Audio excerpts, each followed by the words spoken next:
Hello student, KJ knowledge hub के YouTube channel में आपका स्वागत है। तो आइए आज हम लोग सामान्य ज्ञान के भाग 39 में 25 नए प्रश्नों के ऊपर चर्चा करते हैं बारी बारी से। तो हमारा पहला प्रश्न है, वेवेल राम खेलावन को किस देश का राष्ट्रपति नियुक्त किया गया है? वेवेल राम खेलावन का जन्म मॉरिशस में हुआ था। इनके दादा जो थे गिरमिटिया मजदूर के रूप में बिहार के गोपालगंज के दरौली प्रखंड के परसौनी गांव से 137 वर्ष पूर्व जो है गन्ने की खेती के लिए अंग्रेजों के द्वारा ले जाए गए थे। मॉरिशस से इन्होंने सेशल्स द्वीप की ओर प्रस्थान किया और 20 अक्टूबर 2020 को ये सेशल्स के राष्ट्रपति बनाए गए। हमारा ऑप्शन है फ्रेंच गुयाना, सेशल्स, मॉरिशस और ट्रिनिडाद। तो हमारा उत्तर होगा सेशल्स। बनाए गए हैं वेवेल राम खेलावन, सेशल्स के राष्ट्रपति बनाए गए हैं अक्टूबर 1920 में। अक्टूबर 2020 में। हमारा दूसरा प्रश्न है, भारत में हरित क्रांति का जनक किसे माना जाता है? एम एस स्वामीनाथन को, नॉर्मन बोरलॉग को, पी माहेश्वरी को और बिरबल साहनी को। तो नॉर्मन बोरलॉग इन्होंने मैक्सिकन गेहूं का विकास किया था। इन्हें विश्व में हरित क्रांति का जनक माना जाता है। लेकिन भारत में 1966-67 में एम एस स्वामीनाथन के द्वारा मैक्सिकन गेहूं पे प्रयोग करके भारत में हरित क्रांति की शुरुआत की गई थी। तो हमारा उत्तर होगा M S Swaminathan. M S Swaminathan को भारत में हरित क्रांति का जनक माना जाता है। वर्तमान में स्वामीनाथन महोदय ये भारत के बहुत बड़े वनस्पति शास्त्री हैं, वनस्पति बॉटनी के बहुत बड़े जानकार हैं। बिरबल साहनी भी भारत के महान वनस्पति शास्त्रीय हैं। पी माहेश्वरी भी भारत के बॉटनी के महान वैज्ञानिक हैं। तो एम एस स्वामीनाथन वर्तमान में भारत में भारतीय किसान संघ के जो है किसान आयोग के अध्यक्ष बनाए गए हैं। धुआंधार जलप्रपात किस नदी पर अवस्थित है? बेतवा नदी, चंबल नदी, सोन नदी या नर्मदा नदी? तो धुआंधार, जैसे कि नाम से ही स्पष्ट होता है, इस जलप्रपात से धुआं, सफेद धुआं की उत्पत्ति होती है, इसलिए इसका नाम धुआंधार बतलाया जाता है। ये नर्मदा नदी पर है। ये जबलपुर के नजदीक एक भेड़ घाट जगह का नाम है, वहां पर यह जलप्रपात है। ये नर्मदा नदी पर अवस्थित है। नर्मदा नदी ये भारत के मध्य प्रदेश राज्य में अवस्थित है। भू स्थिर उपग्रह की स्थिति पृथ्वी से कितनी ऊंचाई पर होती है? 48,000 किलोमीटर, 36,000 किलोमीटर, 24,000 किलोमीटर या 12,000 किलोमीटर? तो भू स्थिर उपग्रह को पृथ्वी से 36,000 किलोमीटर की ऊंचाई पर विषुवत रेखा के सापेक्ष रखा जाता है। हमारा उत्तर होगा 36,000 किलोमीटर। 36,000 किलोमीटर।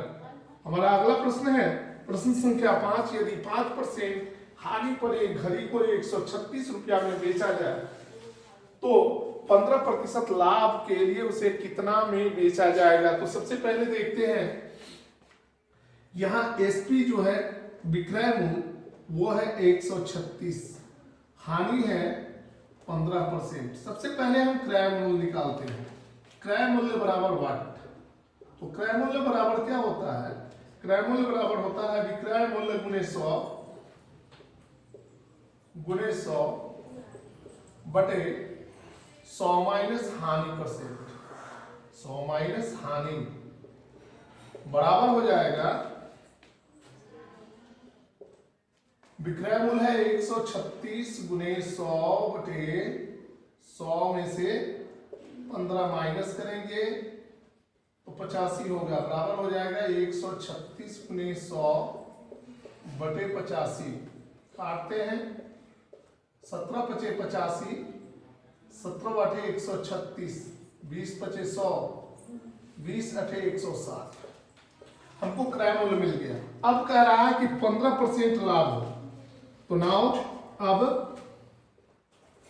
क्रय मूल्य बराबर सीपी बराबर दिया गया है 160, लाभ बराबर यानी प्रॉफिट है 15%। तो हमको एसपी निकालना है। एसपी बराबर क्या होगा? एसपी बराबर होगा सीपी 1 प्लस P%, P/100 बराबर हो जाएगा 160 गुणे 1 प्लस 15/100, 3×5=15, 20×100 बराबर हो जाएगा 160 गुणे 23/20, 20×8=160, 23×8=184। तो हमारा उत्तर होगा 184 रुपया। उत्तर क्या होगा? आंसर होगा 184 रुपया। देखते हैं 194 है, 192 है, 184, 172 है। हमारा ऑप्शन जो है 3 सही है। तो स्टूडेंट अब हम लोग प्रश्न संख्या अगले प्रश्न को देखते हैं, प्रश्न संख्या 6 को। 36वें राष्ट्रीय खेल का आयोजन कहाँ होगा? ऑप्शन है हमारा गोवा, केरल, झारखंड, पश्चिम बंगाल। अक्टूबर-नवंबर 2020 में 36वें राष्ट्रीय खेल का आयोजन गोवा में होना था। इसका शुभंकर जो है गोवा के राजकीय पक्षी लाल ग्रीवा जो है बुलबुल को बनाया गया है, रूबी गुला को। केरल में 35वें राष्ट्रीय खेल का आयोजन जो है 2015 में हुआ था। झारखंड में 34वें राष्ट्रीय खेल का आयोजन हुआ था।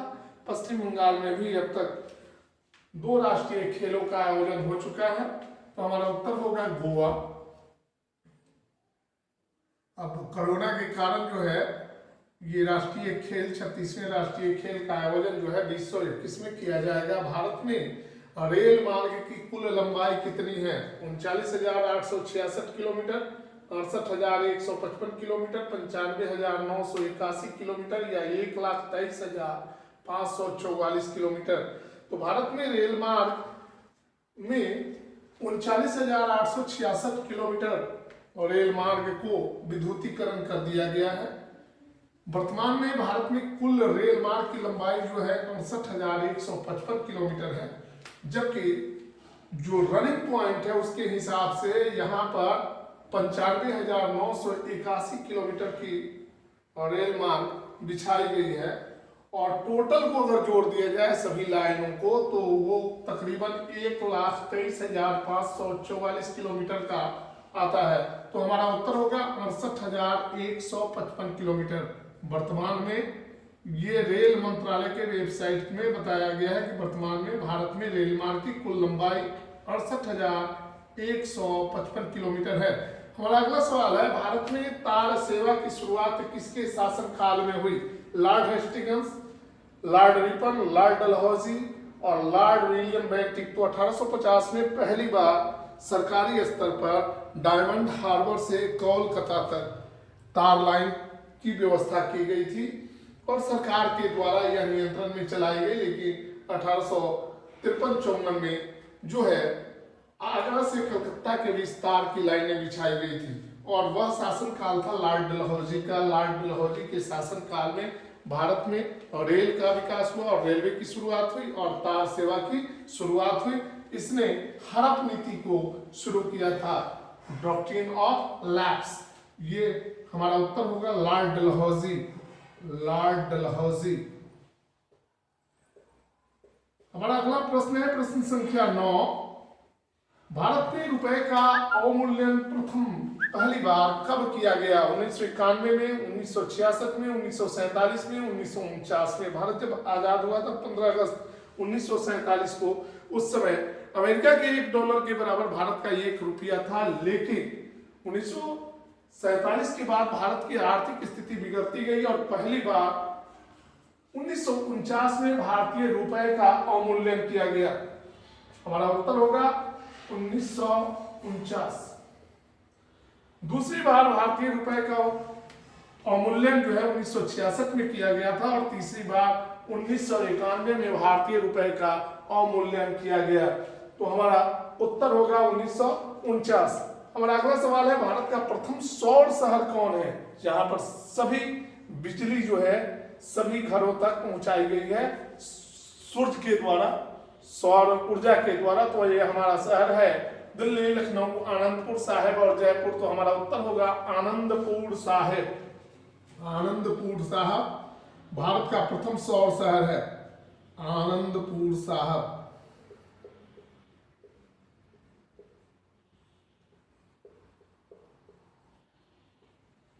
हमारा अगला सवाल है, भारत में विद्युत उत्पादन में सबसे अधिक हिस्सा किस विद्युत का है, तापीय विद्युत का, जल विद्युत का, सौर ऊर्जा का, नाभिकीय विद्युत का।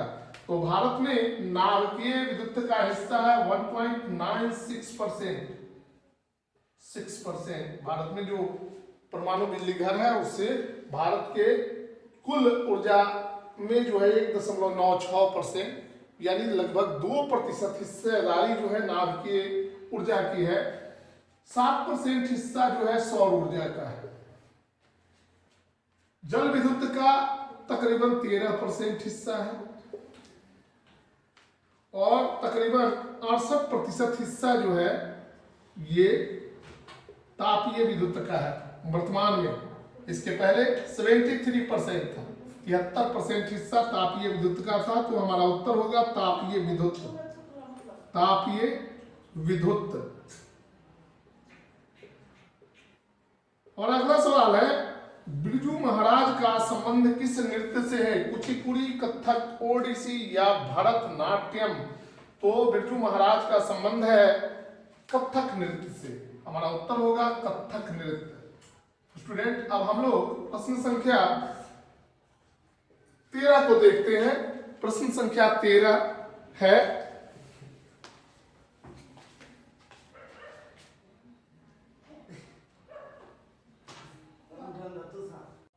देखते हैं प्रश्न संख्या 13। लेडी विद द लैम्प किसे कहा जाता है, Florence Nightingale, John of arc, mother Teresa और सरोजिनी नायडू। ये फ्रांस की लड़ाकू महिला थी John of arc. Mother Teresa ने भारत में निर्धनों की सेवा के लिए जो है बहुत प्रयास किया। सरोजिनी नायडू को नाइटिंगेल ऑफ इंडिया के नाम से जाना जाता है, जबकि फ्लोरेंस नाइटिंगेल ब्रिटेन के एक बहुत ही धनाढ्य परिवार की महिला थी और इन्होंने नर्स के रूप में लोगों की सेवा शुश्रूषा की, इसलिए इन्हें लेडी विद द लैम्प के नाम से जाना जाता है। तो हमारा उत्तर होगा Florence Nightingale. Florence Nightingale.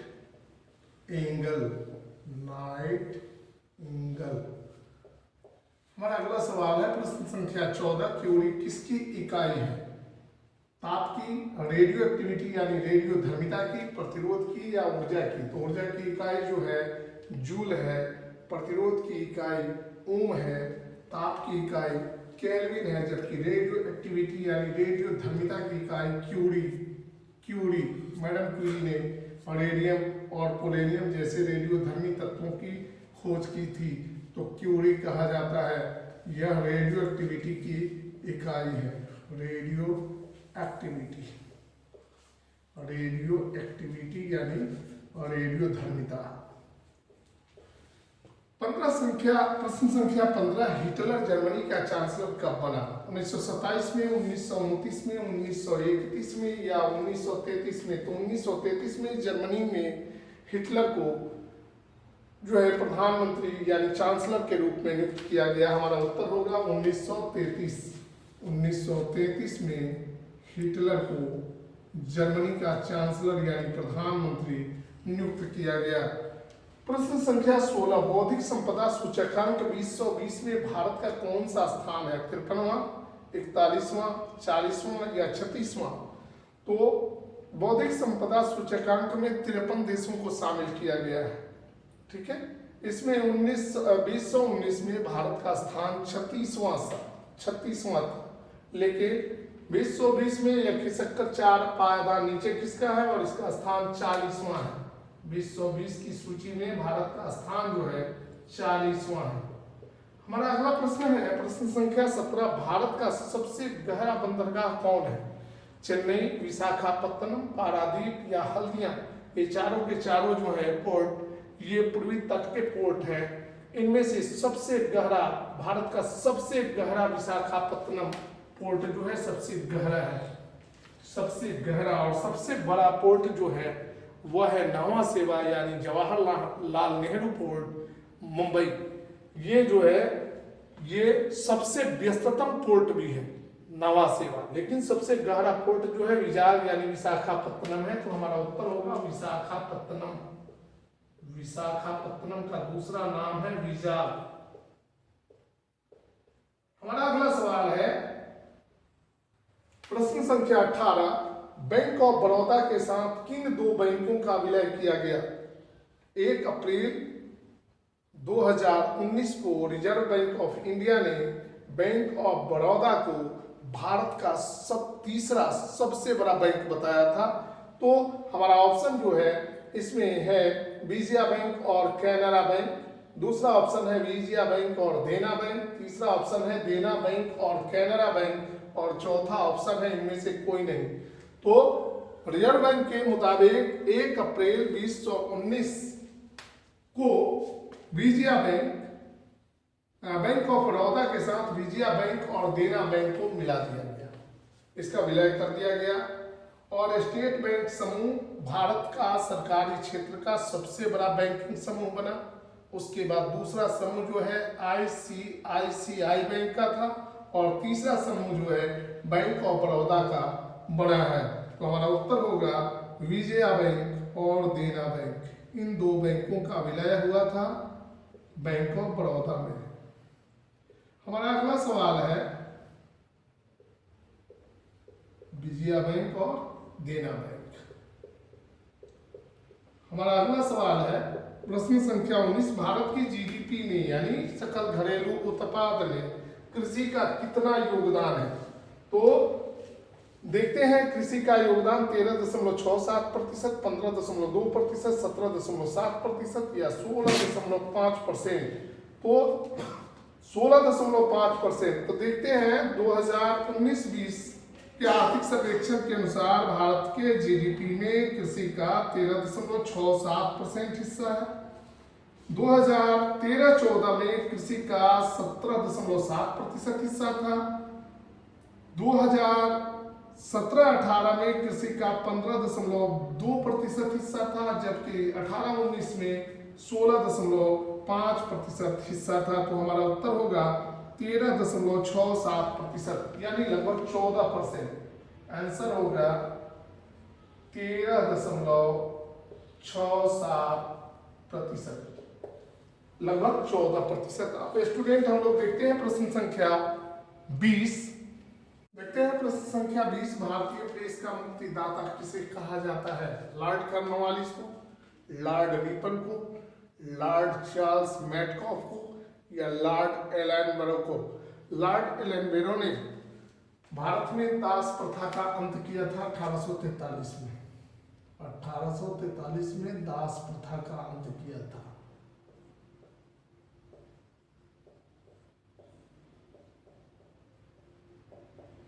Cornwallis को भारत में प्रशासनिक सेवा यानी सिविल सेवा का जनक माना जाता है। 1805 में इन्होंने भारत में सिविल सेवा की स्थापना की थी। लॉर्ड रिपन को स्थानीय स्वशासन का जनक कहा जाता है।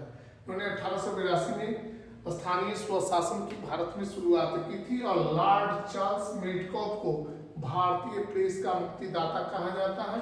1835-36 में इन्होंने भारतीय प्रेस के मुक्ति के अनेक मार्ग खोले थे, इसलिए इन्हें भारतीय प्रेस का मुक्तिदाता कहा जाता है। तो हमारा उत्तर होगा, आंसर होगा लॉर्ड चार्ल्स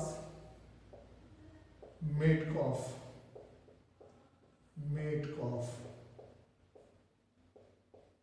और अगला सवाल है कर्क रेखा भारत के कितने राज्यों से होकर गुजरती है? तो कर्क रेखा भारत के 5 राज्यों से गुजरती है, 6 राज्यों से गुजरती है, 7 राज्यों से गुजरती है या 8 राज्यों से?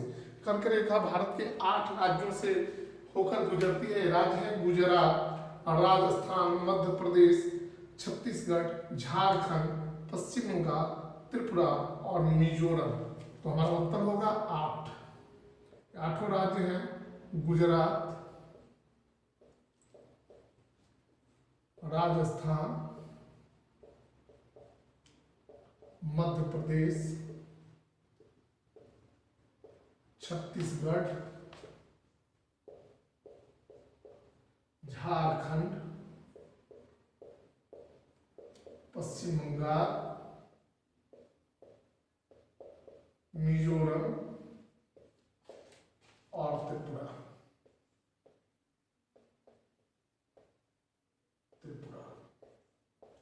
हमारा अगला प्रश्न है, प्रश्न संख्या 22, लोकसभा अध्यक्ष की नियुक्ति किसके द्वारा की जाती है?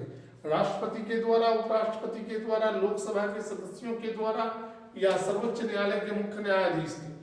तो अनुच्छेद 93 के अनुसार, 93 के अनुसार भारत में भारतीय लोकसभा का एक अध्यक्ष होगा जिसकी नियुक्ति लोकसभा के सदस्यों के द्वारा की जाती है। लोकसभा के सदस्यों के द्वारा। लोकसभा भारत का निम्न सदन है के सदस्यों के द्वारा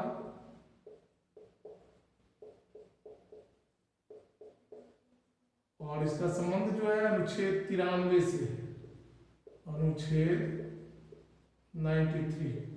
और अगला प्रश्न है, नोट्स ऑफ ए ड्रीम के लेखक कौन है?